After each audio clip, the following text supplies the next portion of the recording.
안녕하세요. 칼리지 피직스 기초물리학 5장 에너지입니다. 이 에너지는 그 앞에서 우리가 배운 힘이나 가속도와 다르게 이거는 방향을 갖고 있지 않은 스칼라 물리량입니다. 그래서 이 5장에서는 이 스칼라 물리량을 이용해서 물체의 운동을 분석하는 방법을 배우게 됩니다. 자, 구체적으로는 먼저 일이라는 걸 배우고요. 에너지랑 아주 밀접한 관계가 있는 일이라는 걸 배우고, 그리고 이제 에너지 중에서 운동 에너지하고 일의 관계, 그리고 다음에 이제 포텐셜 에너지, 용철, 중력, 그리고 이제 이러한 그 힘 중에는 보존력하고 비보존력이 있는데요. 이게 좀 수학적으로 좀 따져봐야 되는 거라서 조금 어려워요. 그래서 여기서는 아주 기본적인 내용만 비보존력과 보존력에 대한 것을 언급을 하고요. 그 다음에 이제 보존력의 경우에는 에너지가 보존되는 얘기들을 다루게 됩니다. 그리고 이제 일을 얼마나 시간당 일을 하느냐, 일의 비율을 다루게 됩니다. 그리고 이제 변화하는 힘이 하는 경우 적분이 등장하는 건데, 이 적분을 안 쓰고 할 수 있는 경우만, 용수의 경우만 간단하게 소개를 하게 되겠습니다. 자, 먼저 5.1절 일인데요. 일에 대해서 들어가기 전에 에너지가 뭐냐 하는 것을 잠깐 언급을 하면은, 에너지는 사실 좀 그 한마디로 말하기에는 너무 광범위한 영역에 적용이 되는 그런 개념입니다. 이걸 이제 어쨌건 한마디로 얘기를 하면 상태와 관련이 있습니다. 물체나 개의 상태와 관련된 스칼라의 물리량입니다. 뭔 소리인지 잘 모르죠. 예, 이것만 가지고는 알 수가 없어요. 그런데 이제 이 상태가 우리가 접근할 수 있는 상태가 힘이 개입이 돼서 힘이 가해지면 물체가 가속이 되면서 운동이 변한다. 뭐 그런 운동 상태랑 관련된 에너지나 또는 힘이 이제 바로 다루게 될 요 일하고 관련된 에너지, 그런 것들을 이제 다 뭉뚱그려서 힘하고 관련된 역학적 에너지를 정의를 하게 되고요. 그리고 분자 구조의 변화, 뭐 그런 것하고 관련된 화학 에너지가 있겠죠. 그리고 전자기적인 전기력이나 자기력의 상호작용에 관련된 전자기 에너지, 그리고 핵의 내부 구조에 관한 핵 에너지, 그리고 여긴 적진 않았지만 물질의 분자의 무질서한 운동하고 관련된 열 에너지, 그런 등등등 이제 우리가 어느 관점에서 살펴볼 거냐에 따라서 그것에 해당하는 스칼라에 관련된 에너지를 정의할 수 있게 됩니다. 이걸 이제 차례대로 배우게 될 거고요. 요 전자기 에너지나 핵 에너지는 저 뒷부분에서 다루게 됩니다. 화학 에너지는 본격적으로 얘기를 안 하고요. 물리니까. 그런데 중요한 거는 이 개가 고립돼 있다라고 하면은 그 개의 전체 에너지가 보존된다 하는 것이 연력학 법칙입니다.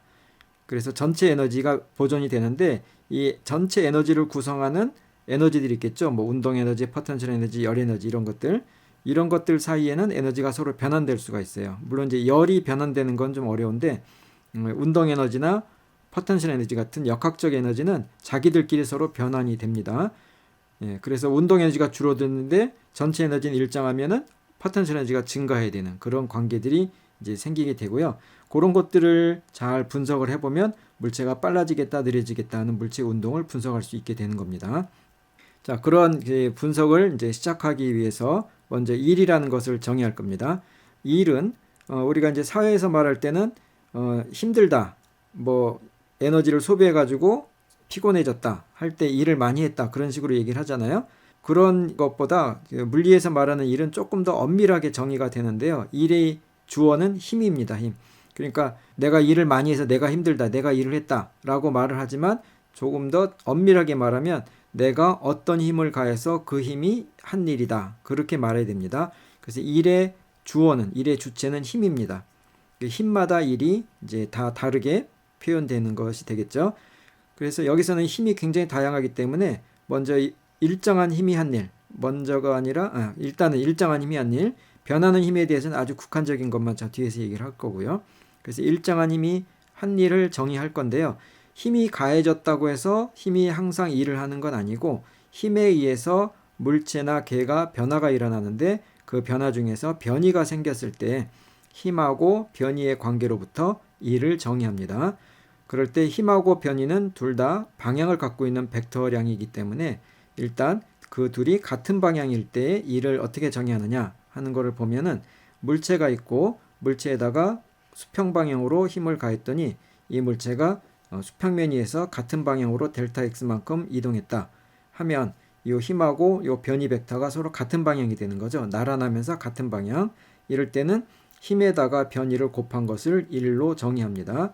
그래서 이제 1이라는 것에 이제 전체적인 윤곽을 얘기하면은 힘에다가 변이를 곱한 물리량이 1이 되는데 요때 방향이 있으니까 일단 같은 방향일 때는 그대로 다 곱하면 되겠다 하는 것이 되고요. 요건 둘 다 벡터지만 두 개의 벡터를 곱해서 스칼라가 되는 겁니다. 그래서 일반적으로는 벡터의 스칼라 곱이 되는데 이제 이 강의에서는 자세하게 언급을 안 했죠. 그러니까 1은 일단 힘의 크기하고 변이의 크기를 곱한 건데 같은 방향일 때는 그대로 곱하면 되겠다 하는 것이 되고요. 근데 이게 같지 않을 때가 있죠. 같은 방향이 아닐 때. 그래서 이렇게 비스듬히 기울어진 방향으로 힘을 가했더니 이때 물체가 이 흰 방향으로 움직인 게 아니라 수평면 방향으로 델타 x만큼 움직였다라고 하면 이 경우에는 저 1번하고 분명히 다르죠. 근데 1번하고 비교하면 1번이 같은 방향일 때 곱했듯이 그럼 이 경우에는 이 힘이 변이와 같은 방향의 힘 성분을 우리가 찾아낼 수가 있겠죠. 그러니까 힘을 분해를 해서 수직 성분하고 수평 성분으로 분해를 한다 그러면 요 성분은 이제 얘랑 나란한 거죠. 변이랑. 그러니까 1번의 이 관계식에다가 요 FA에다가 대신에 나란한 성분을 곱해주면 되겠다는 거고요. 요건 이제 성분으로 쓴 게 fx에 델타 x를 곱한 거고 이제 요 경우에는 요 fx가 f 코사인 세타가 되니까 요와 같은 식으로 바뀌게 되는 겁니다. 요것이 조금 더 일반적인 경우가 되겠죠. 같은 방향이 아닐 때도 적용할 수 있는 일반적인 경우. 그래서 요 세타가 0일 때는 나란할 거고 점점점 커져서 이제 0과 90도 이렇게 되면 90도가 되는 거죠. 그리고 만약에 힘이 이렇게 돼서 각도가 이만큼 벌어졌다 하는 경우에도 요 식을 이용해서 1을 정의할 수 있게 되는 겁니다. 그래서 일단 1의 공식을 잘 기억을 해야 됩니다. 자, 1의 단위, 새로운 1을 정의를 한 거죠. 1의 단위는 주울이라는 이름을 붙였고요. 이건 이제 학자 이름입니다. 사람 이름. 그리고 1주울의 크기는 1뉴턴의 힘으로 1m만큼 이동시켰을 때 해준 일, 이 1뉴턴의 힘이 해준 일을 1주울로 정의합니다. 그 다음에 1은 스칼라량이라고 그랬죠. 방향이 없습니다.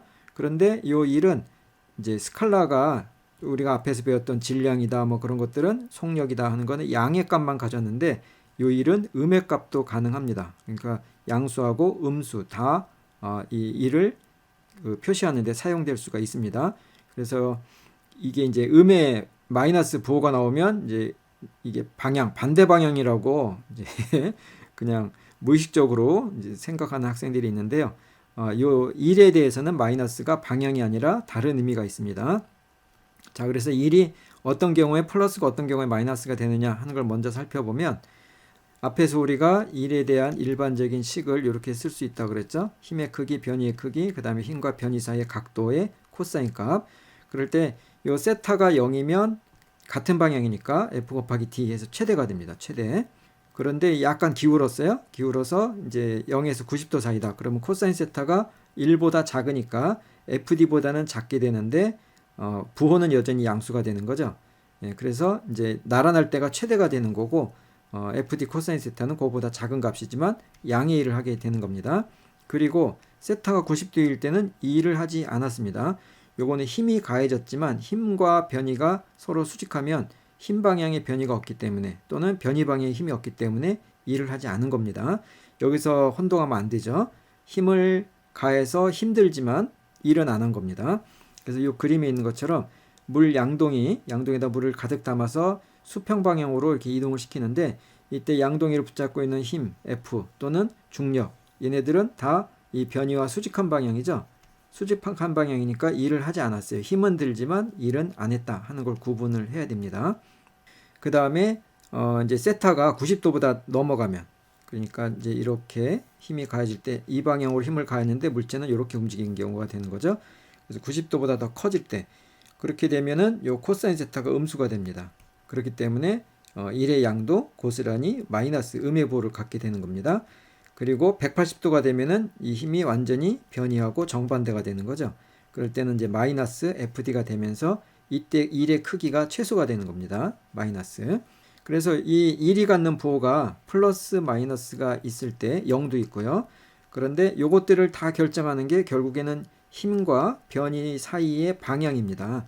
얘네들의 방향에 의해서 부호가 결정이 되지만 어쨌건 일이 결정이 됐을 때는 얘네들이 갖는 부호는 이제 방향이랑 상관이 없는 겁니다. 일 자체는.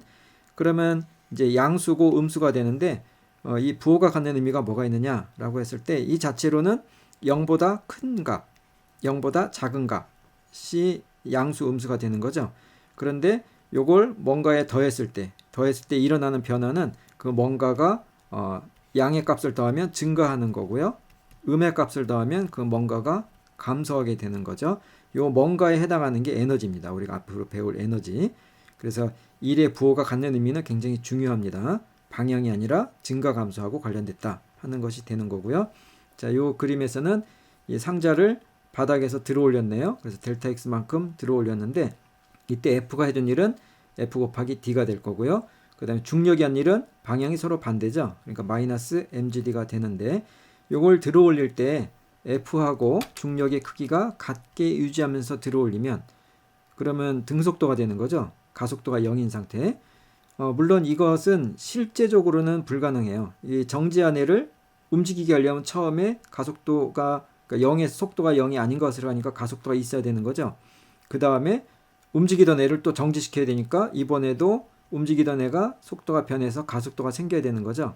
그렇게 되는데 요 가속도가 생기는 시간을 무한히 짧게 가져가고요.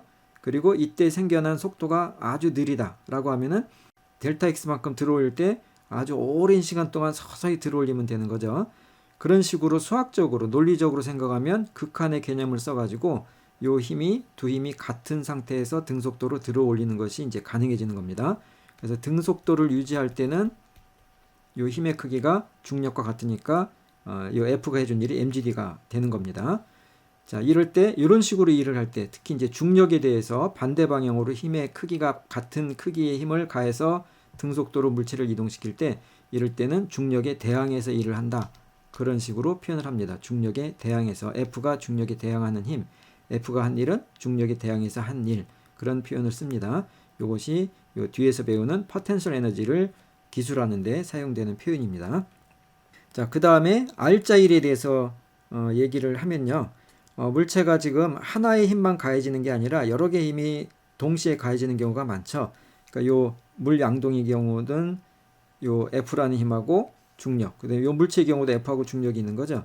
요런 힘들이 여러 개가 가해지는데 이때 이제 R자일을 우리가 구하자 그러면 R자일의 낱말 자체는 1의 R자백이니까 1을 다 그 각각의 힘이 한 일을 다 구해가지고 1을 1로 더하면은 R자 1이 되겠죠. 이때는 이제 스칼라니까 플러스든 마이너스든 부호 다 따져가지고 더해주면 됩니다. 그리고 이때 이제 모든 힘, 각각의 힘이 한 일을 다 따로따로 구해야 되는 거죠. 그러니까 요 경우에는 F가 한 일하고 mg가 한 일인데 만약에 요게 이제 그 등속도로 같은 크기로 들어올렸다 그러면 F가 한 일도 mgd, 그 다음에 중력이 한 일은 마이너스 mgd가 되겠죠. 그래서 요 둘을 더하면 이 경우에 R자일은 얼마예요? 0이 되겠죠. 0. 크기가 같고 부호가 반대니까 그런 식으로 일을 구할 수가 있고요. 아니면 R자일에 대해서 R자 힘을 먼저 찾은 다음에 R자 힘이 한 일로 R자일을 구할 수도 있게 됩니다. 그러니까 F1, F2 여러 가지 힘이 가해질 때 이 모든 힘을 다 합해서 백타합을 해서 R자 힘을 구했고 이 R자 힘에다가 그 변이의 관계를 추적을 해서 요 FD 코사인 세타의 형태로 R자 1에 관한 공식을 한 번만 적용하는 거죠. 그렇게 해도 R자 1을 구할 수가 있게 되는 겁니다. 요거는 편한 대로 R자 힘 구하는 게 딱 눈에 보이는 대로 편하면 자, 이 경우에도 F가 mg다 그러면 R자 힘이 0이었죠. 그러니까 R자 힘이 0이니까 1이 없는 거죠. 할 일이. 일을 한 힘이 없는 거죠. 예, 그런데 이제 두 번째도 잘 이해를 해야 됩니다. 각각은 일을 한 겁니다. 각각은 일을 했고 그 합한 것이 0이 된다 하는 것을 잘 이해를 해야 됩니다.